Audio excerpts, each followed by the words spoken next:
Bonjour, je m'appelle Florence Renaud, je suis journaliste freelance. J'ai co-réalisé en 2021 le documentaire #Salpute avec Myriam Leroy et je suis aussi l'autrice du livre Cyberharcelé, 10 étapes pour comprendre et lutter aux éditions de Book Supérieur.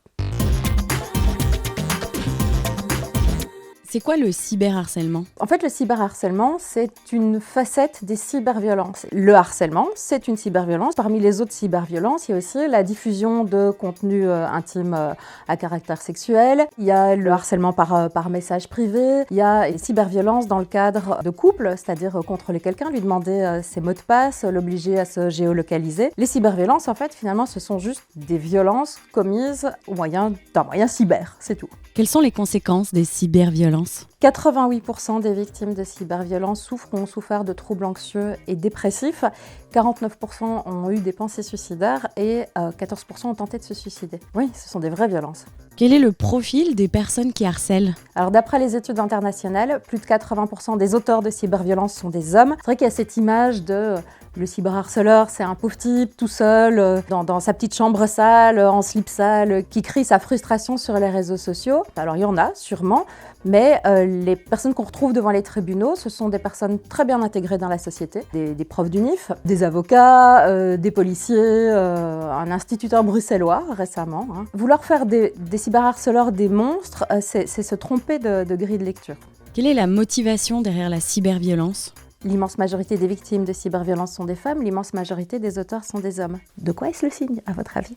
Ce sont jamais que les habits neufs de la misogynie. C'est une manière de pouvoir créer sa misogynie, sa haine, sa détestation des femmes, grâce à des outils qui rendent tout ça très facile et qui sont aussi une chambre d'écho extrêmement importante. Qu'est-ce qu'on peut faire si on est victime? La première chose à faire, et c'est pas la plus facile, c'est en parler autour de soi. Pour qu'on puisse en parler autour de nous, il faut que la société soit prête à entendre. Or, ce qu'on observe, c'est que dans la plupart des cas, la réponse aux victimes de cyberviolence va consister à les blâmer, à leur demander ce qu'elles ont fait pour mériter ça. Le problème n'est jamais ce que la victime a fait, que ce soit une blague, une carte blanche, une interview, le fait d'avoir envoyé une photo intime à quelqu'un en qui elle avait confiance. Le problème, ce sont les gens qui s'en servent pour les abîmer, pour les humilier. Alors le conseil logique qu'on pourrait donner, ce serait d'aller porter plainte. C'est pas aussi simple. Souvent, le fait de déposer plainte ne va mener à rien. Donc il faut s'y préparer psychologiquement. Je dis pas qu'il faut pas porter plainte et qu'il faut pas aller en justice, c'est aussi important de le faire. C'est presque un acte politique. Mais prendre la décision d'aller en justice, c'est aussi prendre la décision de dépenser 5, 6, 10 000 euros. Donc c'est vraiment accessible à très peu de personnes, ce qui est absolument pas normal. Donc ça reste un loisir de riche en fait. Que peuvent faire les proches des victimes? Si la victime leur en parle, c'est déjà énorme.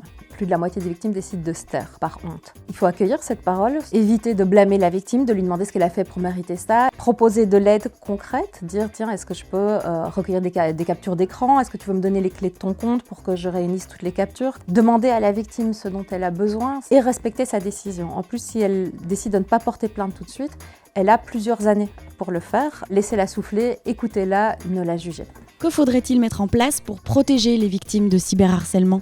C'est sûr qu'en Belgique, aujourd'hui, on n'a pas les outils législatifs adéquats pour lutter contre la cyberviolence. On a en effet un article de la Constitution date de 1831 et elle protège les agresseurs comme elle protège les journalistes. Donc c'est la liberté d'expression avant tout. Donc c'est pas adéquat, il faut changer la Constitution.